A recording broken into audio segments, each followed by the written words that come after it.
तो हेलो दोस्तों, कैसे हैं आप सभी लोग। आशा करता हूं बढ़िया होंगे। मैं भी ठीक हूं। मेरा नाम है आकाश गुप्ता और मैं ज्ञान सागर क्लासेस की तरफ से आपके लिए लेके आया हूं सीए फाउंडेशन के लिए एबीसी एनालिसिस। हमारी टीम ने एट ज्ञान सागर क्लासेस बैठ के ये देखा कि आपके कौन कौन से टॉपिक्स पेपर में पूछे जा रहे हैं, उनकी एवरेजली मार्क्स कितने, उनकी वेटेज रख रहे हैं और कैसे ऐसे टॉपिक्स हैं जो सबसे ज्यादा बार पूछे जा रहे हैं, जिनकी आने की प्रोबेबिलिटी भी ज्यादा है और वो वेटेज भी ज्यादा होल्ड करते हैं।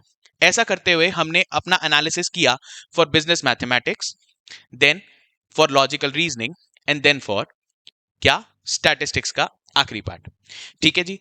ऐसा एनालिसिस करते हुए हमने ये पाया कि आपके कुछ टॉपिक्स बहुत ही इंपॉर्टेंट है। इंस्टीट्यूट चाहता है कि आप इनके ऊपर ग्रिप बनाएं और आपसे इनसे क्वेश्चन बार बार पूछा जाता है इन योर एग्जाम्स। तो हम लोगों ने एक एनालिसिस किया और इसको बांटा 3 कैटेगरीज में, कैटेगरी ए, बी एंड सी। ऐसी कैटेगरीज जिसमें कैटेगरी ए वो वाले टॉपिक्स हैं जो आप किसी भी हाल में छोड़ नहीं सकते, या आज आपके पास अगर क्रंच टाइम की सिचुएशन है तो जब आप अपना रिवीजन को अपना निकालने की कोशिश करेंगे, अपना स्टार्ट करने की कोशिश करेंगे रिवीजन को, तो आपको सबसे पहले इस कैटेगरी ए के टॉपिक्स को शुरू करना होगा।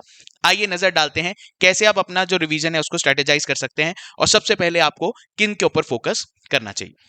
आइए, तो ये है आता हुआ आपका category A of the ABC analysis, जिसके अंदर हमारे पास तीनों ही टॉपिक्स के maths, logical reasoning and statistics के सारे ही सब्जेक्ट्स लिस्टेड हैं, सारे ही टॉपिक्स लिस्टेड हैं विदाउट एनी बाइफर्केशन। तो ऐसा करते हुए सबसे पहले देखा गया कि मैथमेटिक्स ऑफ फाइनेंस आपके लिए सबसे ज्यादा वेटेज होल्ड करता है ऑफ 12.9 मार्क्स एंड इसकी frequency is 10 out of 10 times हमेशा आती ही है। तो आप शुरू करेंगे तो सबसे पहले अपना फोकस कीजिएगा मैथमेटिक्स ऑफ फाइनेंस के टॉपिक पे, then come down to statistics and start with central tendency and dispersion. Central tendency and dispersion is the fundamental part of statistics, जो 2-3 पार्ट्स तक अपना अपना असर दिखाता है। तो यहां पे आप अपना बेस स्ट्रॉन्ग करेंगे और उसके बाद इसका फायदा उठाएंगे डिस्पर्शन के अंदर भी, और आगे जाने वाले कोरिलेशन एंड रिग्रेशन जैसे टॉपिक्स में भी ये आपकी हेल्प करता है। Then comes statistical representing of data and sampling, which is a little bit of theory part, and then it comes about probability. Probability भी आपसे 6.6 मार्क्स की पूछी ही जाती है एंड इनको देखा गया है 10 out of 10 times. Got it. इसके लिए आपको कैटेगरी ए के टॉपिक्स को सबसे पहले ही तवज्जो देनी है, इनके ऊपर ग्रिप बनाते हुए उसके बाद आगे बढ़ना है in the quantitative analysis paper for paper number 3। आइए नजर डालते हैं कैटेगरी बी के अंदर क्या क्या है। कैटेगरी बी के अंदर शुरू होता है फ्रॉम लॉजिकल रीजनिंग। आपके पास सबसे पहले टॉपिक आ रहा है ब्लड रिलेशंस का। जो रिलेशंस होते हैं, फैमिली के क्वेश्चंस पूछे जाते हैं कि कौन किसका भाई, कौन किसकी बहन, है ना, कौन बेटा बहू, इस तरीके के क्वेश्चंस ब्लड रिलेशंस में पूछे जाते हैं। Quite an interesting topic, but हाँ, ये एवरेजली आपके लिए मार्क्स होल्ड करता है in a paper around 5.7 marks. Then comes the number of number series, coding and decoding, then ratio and proportion। उसके बाद अगेन स्टैट्स आ जाती है, कोरिलेशन एंड रिग्रेशन का। इसके बाद basic concepts of permutation and combination हो गए, इंडेक्स नंबर हो गए, ये पार्ट भी स्टैट्स में ही आता है, ये आपका फिर भी मैथ्स में रहेगा।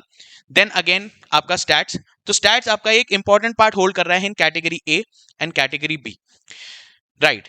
इसके बाद basic applications of differential calculus and integral calculus, direction test and equations.